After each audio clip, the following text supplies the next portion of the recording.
And we're going to turn back to Brazil now, where we're talking about the ongoing mobilizations in that country against the president. Rousseff there. We turn to João Ferres Jr. He's a professor of political science in Rio de Janeiro to talk about this movement. Mr. Ferres, thanks so much for joining us. To start, I want to ask you about your analysis of those opposition rallies there. Are they gaining steam? Are they losing steam? Well, I think that I would quibble with the term ongoing, because I think the last type of protest we had of this type was in April, so it was a couple of months ago already. I don't think there is a climate of general mobilization of the opposition.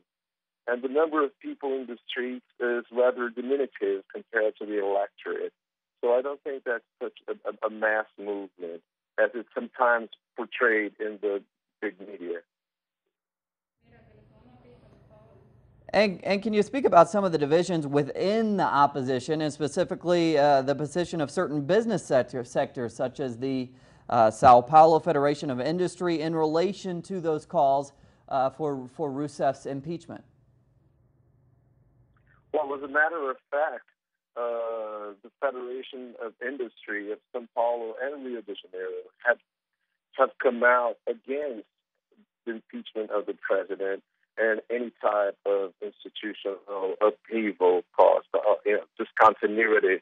They are very concerned with the economic consequences of political instability. So they're not backing up this kind of protest. This protest is basically fueled by either right-wing small groups, social movements, or the main opposition party, PSDB, but not industry. Industry has backed up from supporting them. And so let's look forward a bit. What can we expect in the coming weeks here? Will these anti-government demonstrations continue, in your opinion? And what about the supporters of President Rousseff? Where are they at? Will they be more active? Well, I can bet money they won't. What happens is that the timing of this demonstration was pretty bad, I think, for the opposition, because they had planned that, ahead of time, as usual. They have to do that when you want to plan a big demonstration, right? A wave of demonstration across the country. But the problem is that, right before it, in the 2 weeks preceding the demonstration, actually the president got, some sort of relief, both from the party system, because the president of Senate has reached an agreement with her and are supporting her, and also, this open letter from the Industry Association also calling for more, political quaintness, for political conversation instead of upheaval and revolt. So, and it was right before the demonstrations.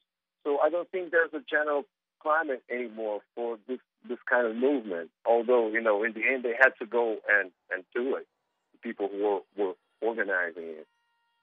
So even the party that was backing it up, PSDB, now is split between people who are for impeaching the president and people who are against it. Well, the demonstrations Sunday were certainly smaller than the hype we heard. We'll have to wait and see if those if demonstrations continue. Professor João Ferres, thanks so much for joining us from Rio de Janeiro.